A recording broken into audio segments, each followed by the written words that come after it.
Hello, and welcome to the Ende TNS show.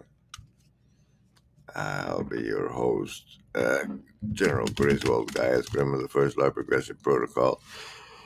Hello, I see the assassins have failed. To the card for tonight's stream, in case you were play along with that game that we do, is as follows. Ooh, the three of clubs. I wonder what that one means. And then short still. The survival die. I offer you the saving throws versus the mind control that follows. And the mind control that follows is by this guy who wrote a book once called The Never Ending Story. I'm just gonna read some of that for those of you who are can't sleep. And leave your phone on your face while you can't sleep and wonder why you can't. Anyway, you get to pick between survival, social, wisdom, or heart. I'm missing the survival die, but I don't know. Roll it in your head. Roll it in your head. Well, the indigo die gets survival, social, wisdom, or heart. Choose. Survival, who knows? Socialists. That's a 14 for you. Lovers of wisdom. Solid 7. Heart, folks. Only a 4. 1 for each chamber. And indigo, guys. That's a 9. 9, 9, 9, 9, 9. 9, 9, 9. 9, 9. That's 12. It's a 9. The list? Yes, any of the first level ones. I'm gonna get a soda. Anyone want one? Hey, Graham, I'm not in the room, right? What room? I want to cast Magic Missile. The room where he's casting all these spells from. He hasn't cast anything yet. I am, though, if you'd listen. I'm casting Magic Missile. Why are you casting Magic Missile? There's nothing to attack here.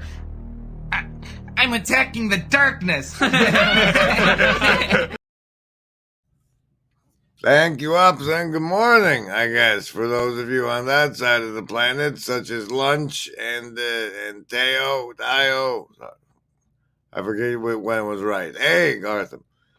Late night stream. Well, I don't know. It's 1:33 when I started, I thought. But I got some special gifts, and my apologies to the guy in the fronter cam. But here's some special treats for those of you here and joining us for the +3 replay watching, +5 for a replay comment cumulative.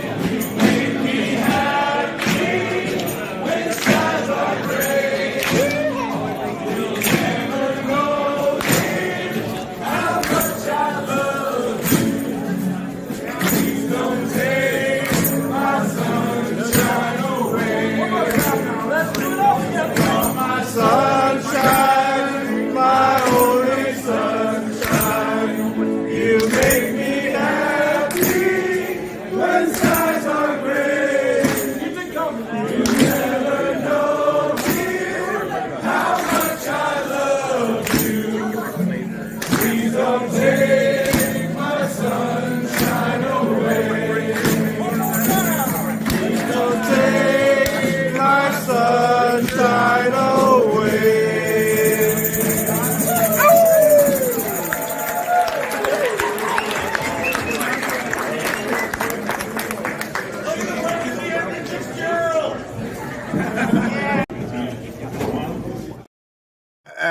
And our other smash hit.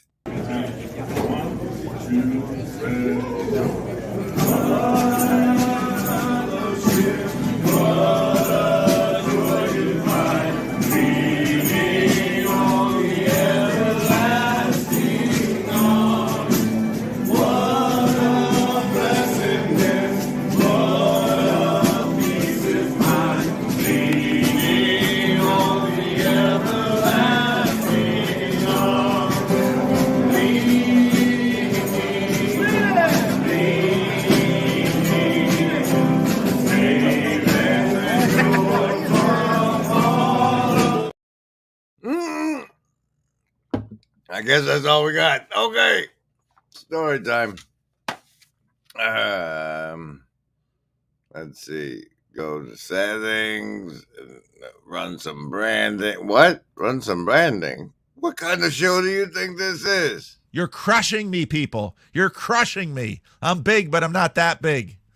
The list? Yes, any of the first level ones. I'm gonna get a soda. Anyone want one? Hey, Graham, I'm not in the room, right? What room? I want to cast Magic Missile. The room where he's casting all these spells from. He hasn't cast anything yet. I am, though, if you'd listen. I'm casting Magic Missile. Why are you casting magic missile? There's nothing to attack here. I'm attacking the darkness. What's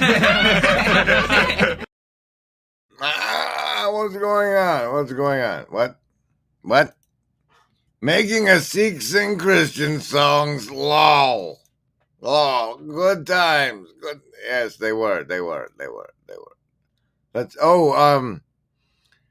there's rumors there's a thing going on in Kansas City, and I'm spreading now rumors that I've been invited to it.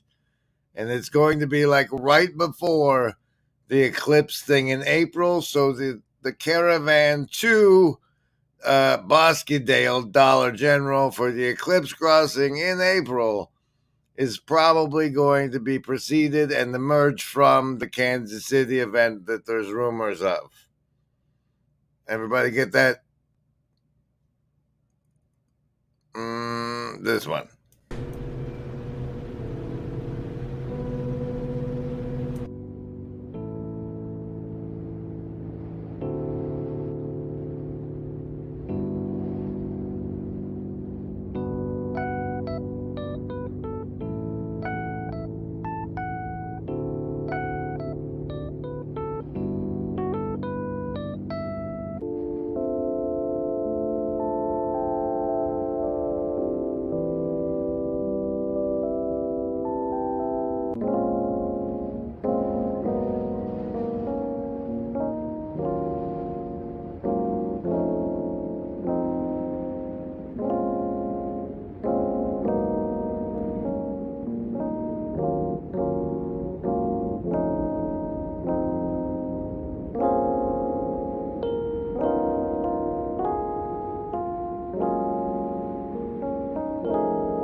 All right. Science fiction ones I haven't read. Yes, that's another one of the masterpieces. Hey, Aaron, one of the masterpieces Chad has submitted to the channel, pretty much scaring away the competition. No,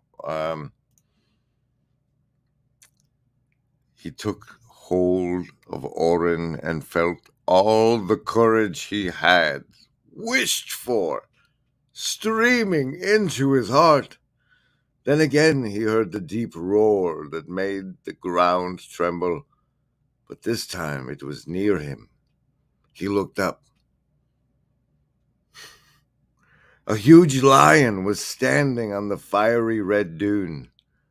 The sun was directly behind him and made his great mane look like a wreath of fire. This lion was not tawny color like other lions, but as fiery red as the dune on which he was standing. The beast did not seem to have noticed the boy, so much smaller than himself, who was standing in the cleft between the two dunes, but seemed to be looking at the red letters on the opposite hill. The great rumbling voice said, "Who did this?" "I did," said Bastian. "What is it?" It's my initials," said Bastian. "My name is Bastian Balthazar Bucks."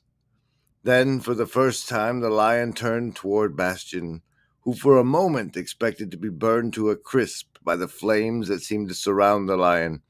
But his fear soon passed, and he returned the lion's gaze. "I," said the huge beast, "am Grograrman, Lord of the Desert of Colors. I am also known as the Many-Colored Death." Bastion felt the deadly power that flowed from the lion's eyes, but he did not avert his own. When they had measured their strength for some time, the lion looked down. With slow, majestic movements, he descended from the dune. When he stepped onto the ultramarine sand, he too changed color. His coat and mane became blue. For a moment, the huge beast stood facing Bastion, who had to look up at him as a mouse might look up at a cat. Then suddenly Grograrman lay down and touched his head on the ground. "Master," he said, "I am your servant. I await your commands." "I'd like to get out of this desert," said Bastion. "Can you manage that?"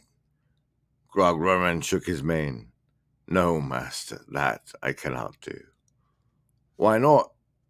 "Because I carry the desert with me."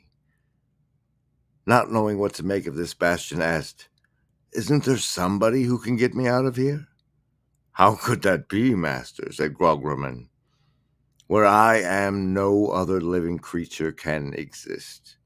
My presence alone would suffice to reduce everybody, even the most powerful of creatures, into ashes for thousands of miles around. That's why I'm called the Many-Colored Death and Lord of the Desert of Colors." "That's not so," said Bastion. "Everybody doesn't get burnt up in your desert. Look at me." "Because you are bearing the gem, master. Orin protects you, even from me, the deadliest creature in Fantastica." Now, in the book, it's Fantastica instead of Fantasia. "You mean that if I didn't have the gem, I'd be reduced to ashes?" "That is how it is, master. That's what would happen. Though personally, I regret it, because you're the first and only being who has ever spoken to me." Bastion touched the amulet. "Thank you, Moonchild," he said under his breath. Grograrman stood up to his full height and looked down at Bastion. "I believe, master, that we have things to discuss. Perhaps I can acquaint you with certain secrets, and perhaps you can clear up the riddle of my existence for me." Bastion nodded. "But first, could you possibly get me something to drink? I'm very thirsty." "Your servant hears and obeys," says Grograrman. "Will you deign to sit on my back? I shall carry you to my palace, where you will find everything you need." Bastion climbed up on the lion's back and clutched the flaming mane in both hands. Grograrman looked back at his passenger. "Hold tight, master.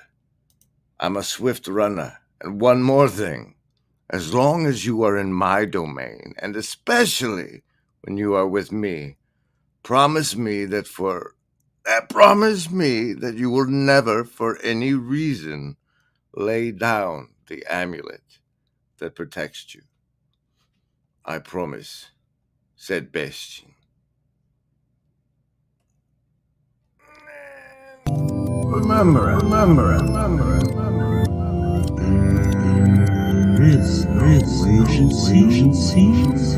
We walk past.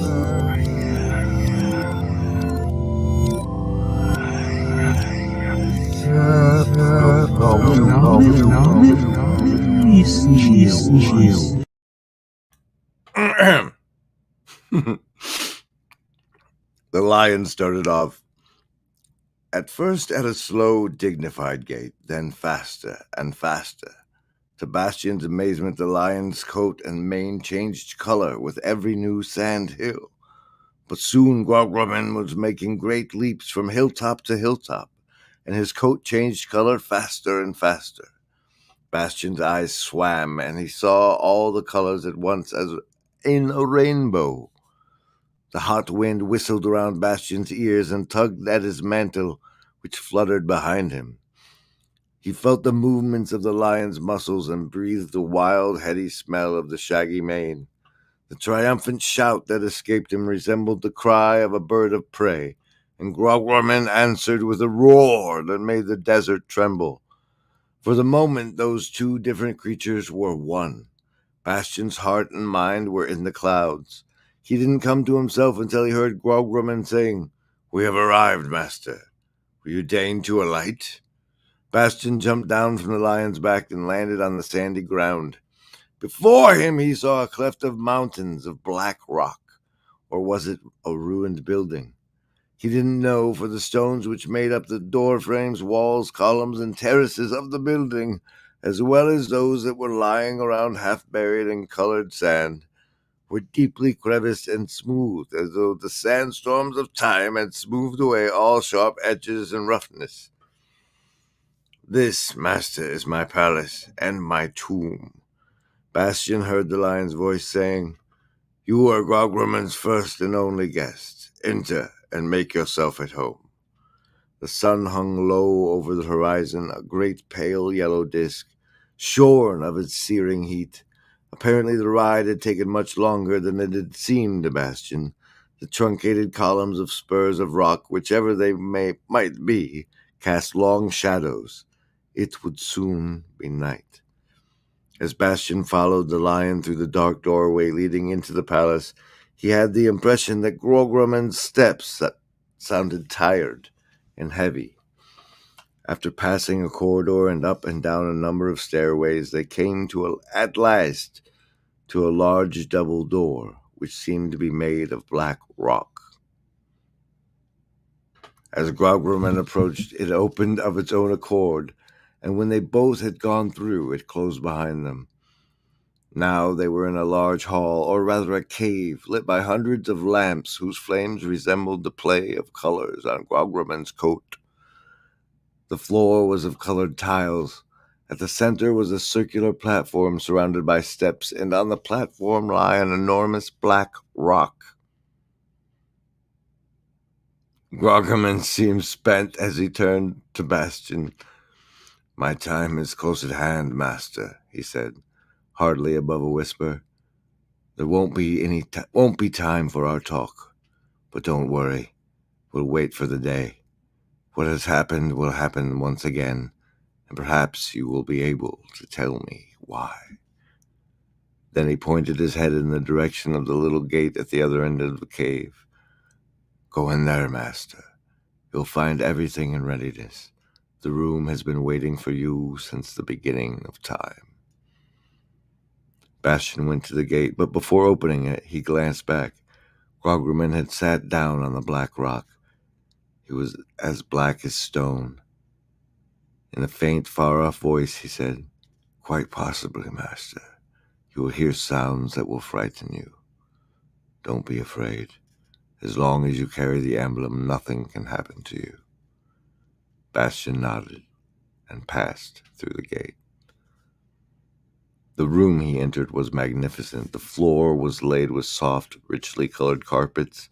The graceful columns supporting the vaulted ceiling were covered with gold mosaic, which fragmented the vari-colored light of the lamps. In one corner, Bastian saw a broad divan covered with soft rugs and cushions of all kinds, surmounted by a canopy of azure blue silk. In the opposite corner, the stone floor had been hollowed to form a pool filled with golden liquid.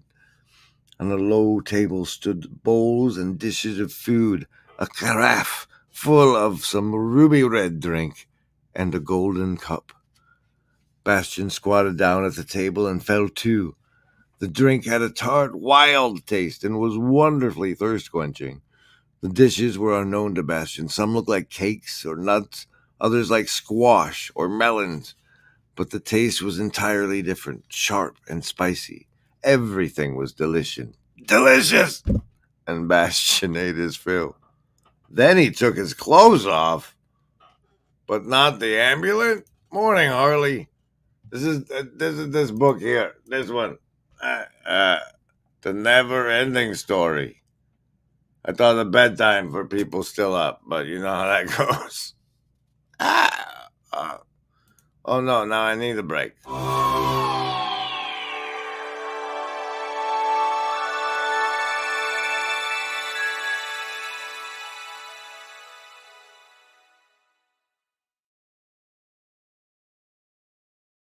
All right, and here's apparently the part where the boy takes his clothes off.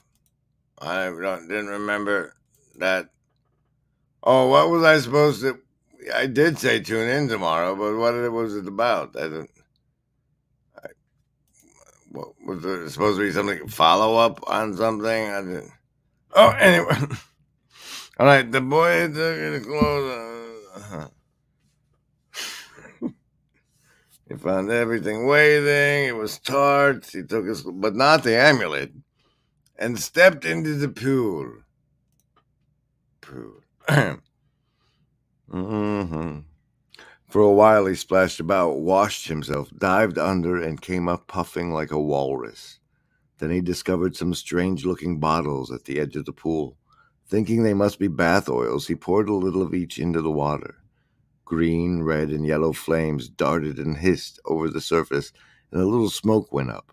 It smelled of resin and bitter herbs, and then the flames died. After a while, Bastian got out of the water, dried himself with soft towels that lay ready, and put his clothes on. Suddenly he noticed the lamps were not burning as brightly as before. And then he heard a sound that sent the cold shivers down his spine, a cracking and grinding as though a rock were bursting under the pressure of expanding ice. Bastian's heart pounded. He remembered that Groggerman had told him not to be afraid. The sound softened to a moan and soon stopped. It was not repeated, but the stillness was almost more terrible. Determined to find out what had happened, Bastian opened the door of the bedchamber. At first, he saw no change in the great hall, except that the lamplight now seemed somber and was pulsating like a faltering heartbeat. The lion was still sitting in the same attitude on the black rock. He seemed to be looking at Bastian. "Groggerman!" Bastian cried. "What's going on? What was that sound? Was it you?" The lion made no answer and didn't move, but when Bastian approached him, the lion followed him with his eyes.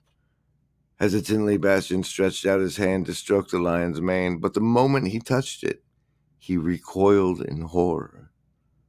It was hard and ice-cold like the black rock, and Groggerman's face and paws felt the same way. Bastian didn't know what to do. He saw that the black stone doors were slowly opening. He left the hall, but it wasn't until he had passed through the long, dark corridor and was on his way up the stairs that he started wondering what he would do when he was outside. In this desert, there couldn't be anyone capable of saving Groggerman. But it wasn't a desert anymore. Whichever way Bastian looked, he saw the glittering dots. Millions of tiny plants were sprouting from the grains of sand, which had become seeds again. Peril in the night forest was growing once more. Bastian sensed that Groggerman's rigidity was somehow connected with this transformation. He went back to the cave. The light in the lamps was barely flickering. He went over to the lion, threw his arms around the huge neck, and pressed his face into the beast's face. The lion's eyes were black and as dead as the rock. Groggerman had turned to stone. The lights flared for an instant and went out, leaving the cave in total darkness. Bastian wept bitterly. The stone lion was wet with his tears. In the end, the boy curled up between the great paws and fell asleep. There you go, guys. Groggerman, I guess, and we'll put the